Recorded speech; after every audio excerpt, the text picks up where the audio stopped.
सदगति सत्य को प्राप्त होगी। सत्य संकट में होता है, लेकिन सत्य पर संकट विनाश नहीं कर सकता। सत्य को सूली लग सकती है, सूली पे चढ़ सकता है, लेकिन सूली लगेगी नहीं।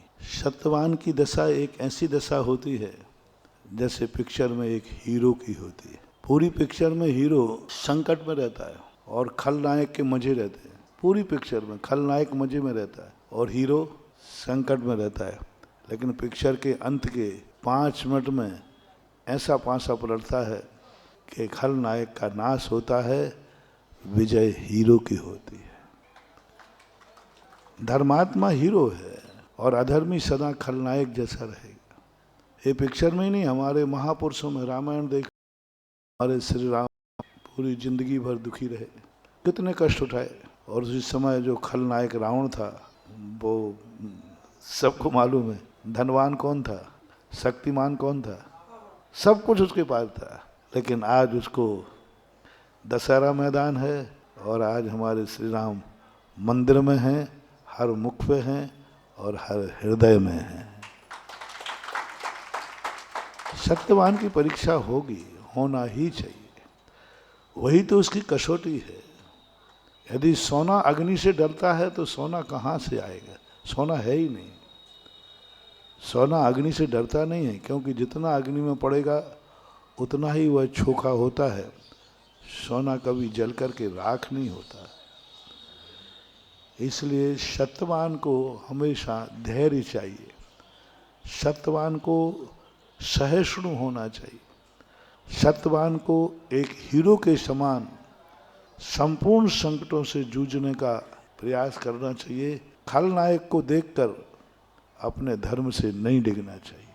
आजकल के लोग कहते हैं देखो हम धर्मात्मा हैं तो हम दुखी हैं, और वो देखो दुष्ट है, शराबी है, जुआड़ी है, सब पाप करता है लेकिन दुख बहुत सुखी है। ऐसा प्राय लोग प्रश्न करते हैं। और आज हम कुछ भी नहीं करते, बहुत सज्जनता से रहते हैं, धर्म ध्यान भी करते हैं, भगवान का भजन भी करते हैं, सब कुछ करते हैं, फिर भी हम गरीब हैं, फिर भी हम दुखी हैं, परेशान हैं। और हमारे पड़ोस में लोग रहते हैं इतने पापी हैं महाराज, शराब भी पीते, सब का पाप करते हैं और वे बड़े सुखी हैं महाराज। तो नहीं, हम आपका मन मैं पूछता हूँ, आपको कैसा लगता है? कि मन तो करता है महाराज जी जैसे हो जाएं। नहीं, ये आवाज़ तुम्हारी आज की नहीं है, ये आवाज़ तो उस समय भी थी जब चौथा काल था, सतयुग था। धर्मात्मा के संकट देखो, संसार में श्री रामचंद्र जी जैसा कोई दुखी दूसरा हुआ नहीं। इतना दुख संकट शायद आप लोगों में भी नहीं होगा, सुमेरपुर में भी इतना कोई दुखी नहीं होगा जितना हमारे मर्यादा पुरुषोत्तम थे। और रावण जैसा सुखी उस समय दुनिया में कोई नहीं होगा।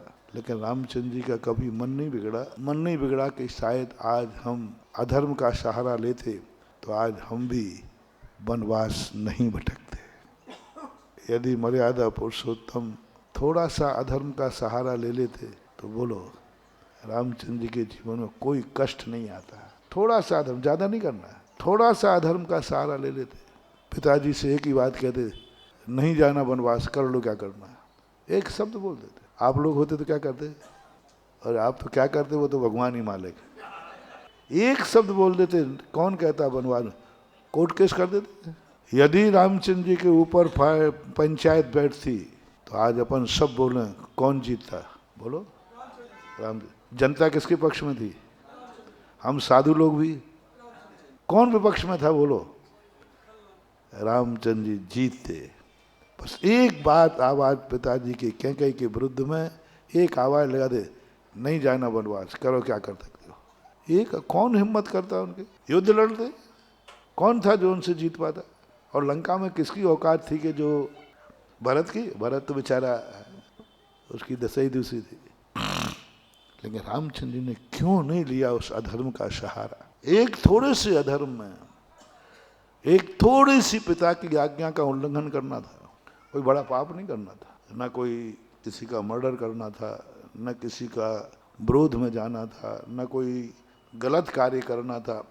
मात्र एक पिताजी की आज्ञा पर जिद करना था, नहीं जाऊंगा और आज गद्दी मुझे ही मिलेगी, बस कुछ नहीं, सब कुछ कुछ संकट का सवाल ही नहीं, कोई वनवास नहीं भेजता, विदेही का अपहरण नहीं होता, और क्या क्या वनवास के दुख हुए वो अपन सबको मालूम है। लेकिन धन्य है वे महापुरुष, सारे वनवास के दुख झेलने को तैयार हैं, लेकिन छोटी सी मर्यादा का उल्लंघन करने को तैयार नहीं। छोटी सी मर्यादा, मैं तो बहुत इस पर कई बार चिंतन करता हूँ। कोई बड़ा पाप नहीं था, कोई बड़ा पाप नहीं था, इतनी जिद्द थी नहीं जाना था, कोई ज्यादा पाप तो नहीं था ना। ये लोगों ने सलाह दी,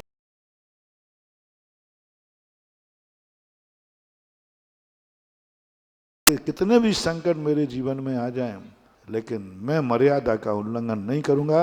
मर्यादा यही है कि पिता की जो आज्ञा है वही हमारी जिंदगी है, वही हमारी बंदगी है, वही हमारा जीवन है। मौत भी आती है तो हमें शिरोधार्य है। तो हमेशा कभी भी अधर्म को बढ़ता हुआ देखकर, अधर्म के आलम्बन से यदि हमें कोई सुख भी मिलता है तो हमें ठुकरा देना चाहिए, और धर्म के आलम्बन पर यदि हमें दुख भी मिलता है तो हमें गले लगा लेना चाहिए। यही हमारे महापुरुषों का आदर्श है और आज इसी पे कायम रहना चाहिए। इसलिए हमेशा धर्म और सत्य को, अपने महान आत्माओं को ध्यान करके अपना कंसंट्रेशन बढ़ाना चाहिए और दृढ़ता लाना चाहिए।